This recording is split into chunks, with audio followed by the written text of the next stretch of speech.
Hey, so have you ever wondered, how in the world do I program my Hunter X2? Well, we're going to take a look at that and show you how to do it.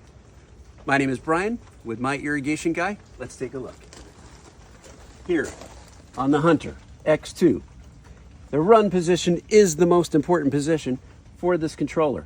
It's going to allow it to operate the programs as they are scheduled. But one of the questions we get from our clients all the time is, how do I change the date and time? Because twice a year we're going to have to do that when the clocks move forward and back. Simple. Just take this dial right here, put it into date and time. You're going to see the year first.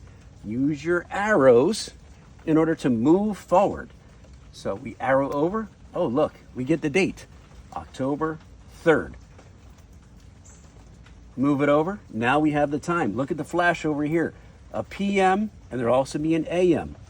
But in order to move this, what we want to do is arrow over, since we're good on PM, and let's say that we're moving forward. We're just going to simply take and move it forward 1 hour. Put it back into the run position. You're done. Golden. Let's change that back. Again, just move through with that arrow. Get over here until you see that blinking light. Boom, 2:18. Now here's some of the things. I'll be short with this, but you really shouldn't mess with this. Have an irrigation professional do this for you, and that is your start times. With most residential systems, especially here in Flagler Beach, Ormond Beach, you're going to have one start time. A is your program, 1 is your program number that you're going to have associated with it, the first start time, and look at that. 2, no start time, 3, no start time, 4, no start time. So we just want to have one start time. That's all you need for your program. It will trigger each one of the valves. And what are the run times?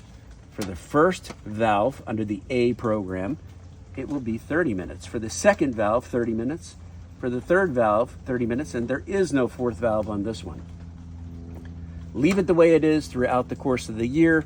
You really don't have to mess with that. However, during the winter, here in Central Florida, you're going to want to reduce from 2 days a week down to 1 day a week.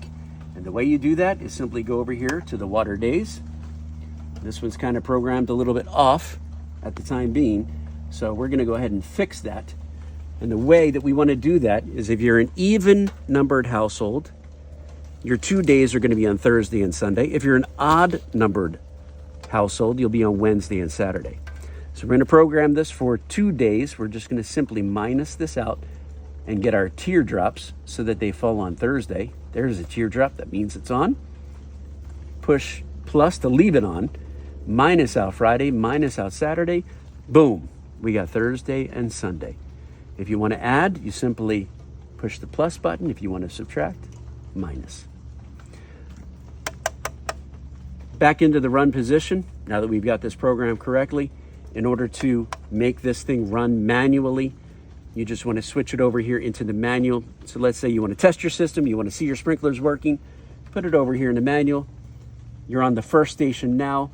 We can go over to the second station and turn that on, and you simply let it blink 3 times, turn it to run, and you're golden, and it will come on. As expressed with the pump, beautiful. We'll turn that off. And then the most important thing to remember is you put this back into the run position. Now the reason why that didn't turn off is because it's associated with an air tank, and so it's just continuing to be build pressure. But other than that, the irrigation is off.